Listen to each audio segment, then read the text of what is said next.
Bismillah walhamdulillah wassalatu wassalamu ala rasulillah amma ba'd. Barusan tadi pagi saya melihat sebuah video judulnya tentang seseorang dai ya, seorang tokoh, tidak tahu namanya ustadz atau siapa ya, pendakwah. Dia bilang saya lebih memilih Syiah daripada Wahabi. Nah, kemudian yang channel itu namanya Harry Pras ya. Harry Pras dia membantah orang-orang ini. Dia berkata bahwa Syiah itu jelas sesat ya. Terus Wahabi sesatnya di mana ya? Maksudnya mereka mengambil sumbernya itu jelas dari Al-Quran dan As-Sunnah. Sedangkan Syiah malah mengkafirkan Ahlus Sunnah ya, bahkan mengkafirkan si Udin juga ya, termasuk di situ. Dan mereka juga menggunakan taqiyah. Apa yang dikatakan oleh Harry Pras itu sudah benar. Namun ada beberapa poin yang perlu saya tambahi ya di video ini. Jadi saya sudah menyatakan bahwa video yang beliau buat itu sudah bagus ya, karena beliau punya tujuan menasehati. Nah, namun saya ingin membaca perkataan Mas Udin sendiri ya, Muhammad Nuruddin. Nah, ini saya ingin baca semua saja ya. Nanti video ini saya bagi-bagi supaya saya juga sambil mengomentari isi video, isi artikel yang dia tulis ini. Milih Syiah atau Wahabi? Saya orang Sunni, nyantri di pesantren Sunni dan kuliah di kampus Sunni sampai detik ini dan insya Allah sampai akhir hayat. Berarti dia masih tetap belajar ya. Tapi ini kan tahun 2021 ya. Mungkin sekarang sudah selesai. Saya akan memegang teguh ajaran kesunnian itu. Baik. Tapi kalau disuruh memilih untuk menjadi Wahabi atau Syiah, terus terang saya lebih simpatik pada ulama Syiah. Artinya dia simpatik ketimbang tokoh-tokoh Wahabi. Apa gerakan yang membuat saya lebih tertarik pada kelompok pertama itu? Barangkali ini alasan yang sangat subjektif. Tapi subjektivitas yang beralasan kadangkala bisa dijadikan bahan pertimbangan oleh sebagian orang. Posisi utama saya jelas bahwa saya tidak setuju dengan doktrin-doktrin dasar dalam ajaran Syiah. Juga tidak mengamini pandangan-pandangan keagamaan yang kerap didengungkan oleh orang-orang ya. Baik. Tapi di sini apa yang dia tidak suka dari si Syiah itu?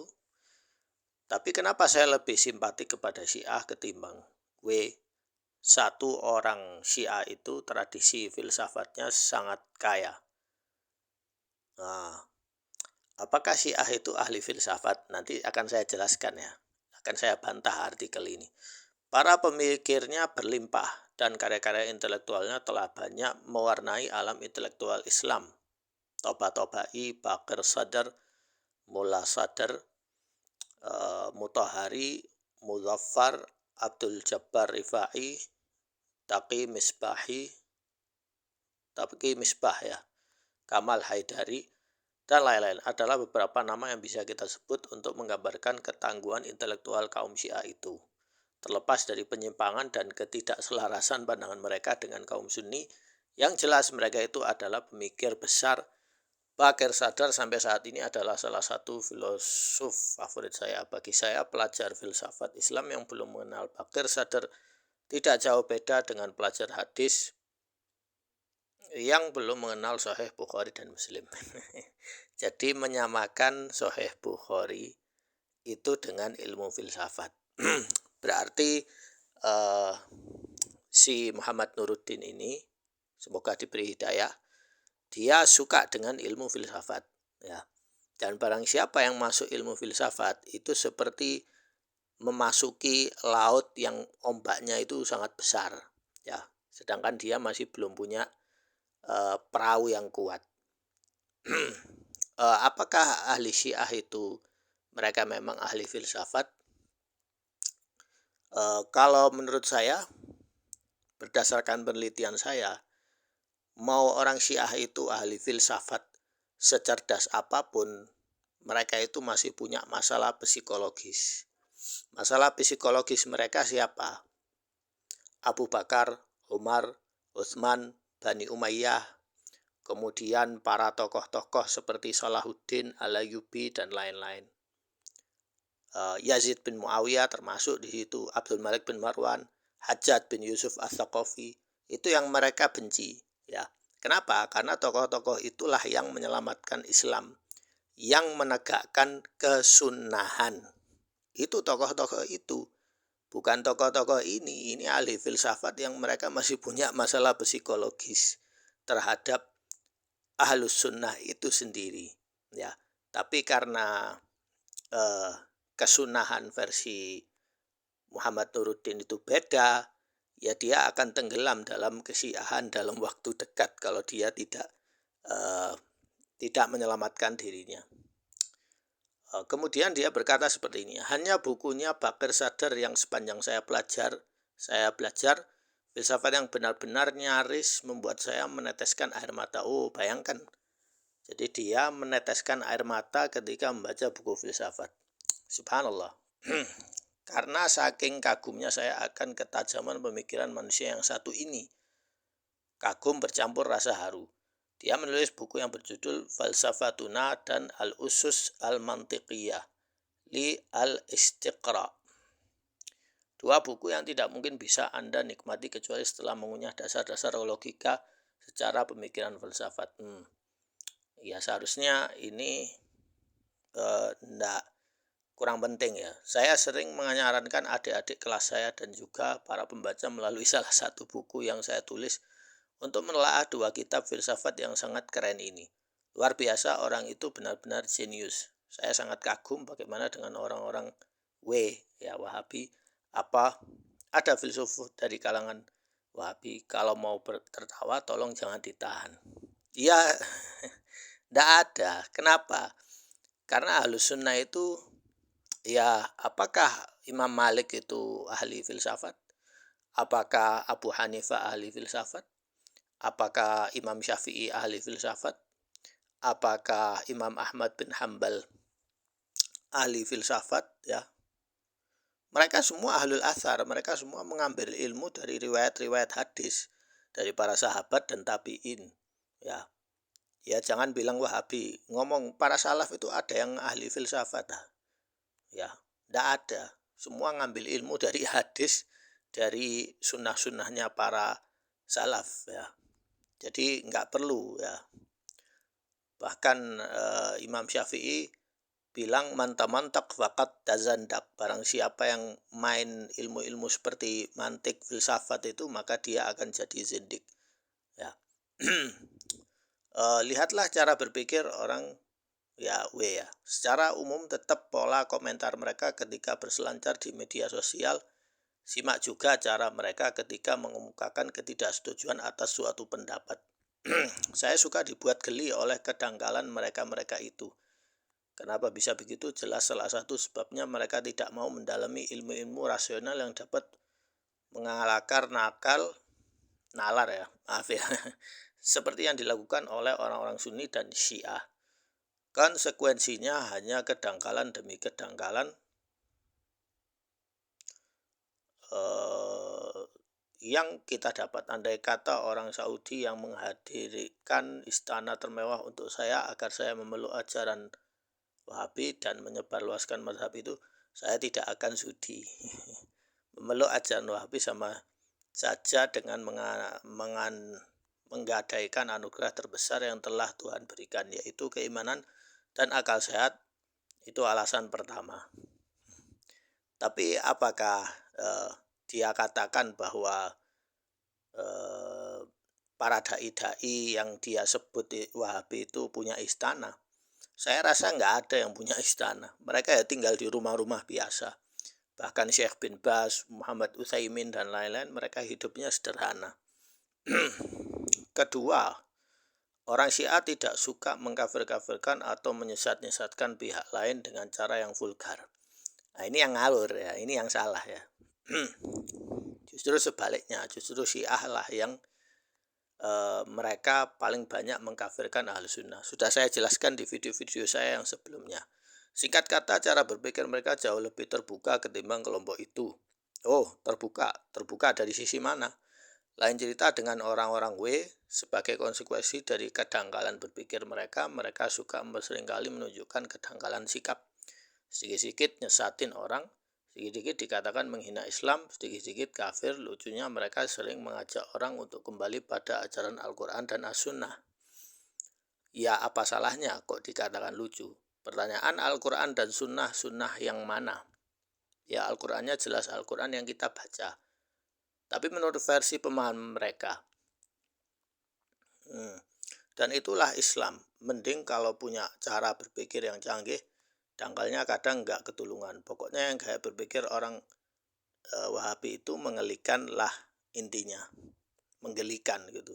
Ya jelaskan apa yang salah. Nggak ada di sini poin yang salah itu mana. Nggak dijelaskan secara deskriptif ya ini. Baik, saya lanjut. Bagaimana dengan Syiah? Saya tidak ingin menolak fakta bahwa di kalangan Syiah sendiri ada kelompok yang ekstrim yang tidak kalah dangkal dengan orang-orang sekali lagi ya nyerang itu ya. Jangankan di Syiah, di kita juga sebenarnya ada. Nah ini dia ngaku ya, memang orang-orang yang semacam itu akan selalu ada dalam tubuh setiap madhab, setiap agama. Tapi dalam tubuh madhab Wahabi saya melihat orang-orang semacam itu lebih banyak dan lebih sering tampil di hadapan publik. Wajar kalau kita berkesimpulan begitu. Anda boleh berbeda pandangan dengan saya. Tapi fakta di lapangan akan menjadi saksi yang sebaik-baiknya. Madhab Syiah memiliki ulama-ulama yang berpandangan moderat. Dalam madhab W juga mungkin ada, tapi saya jarang melihat. Yang sering terlihat justru orang-orang yang berlumur kedangkalan berpikir. Ya jadi dia ini lebih banyak menyerang Wahabi daripada Syiah. Padahal Syiah itu pikirannya jauh lebih dangkal dan jauh lebih menghancurkan ya.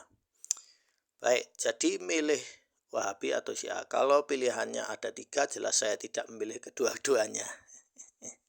Hanya dia bingung sendiri. Ya inilah ahli filsafat itu muter-muter ya, nggak jelas. Saya ingin menjadi Sunni, Asy'ari.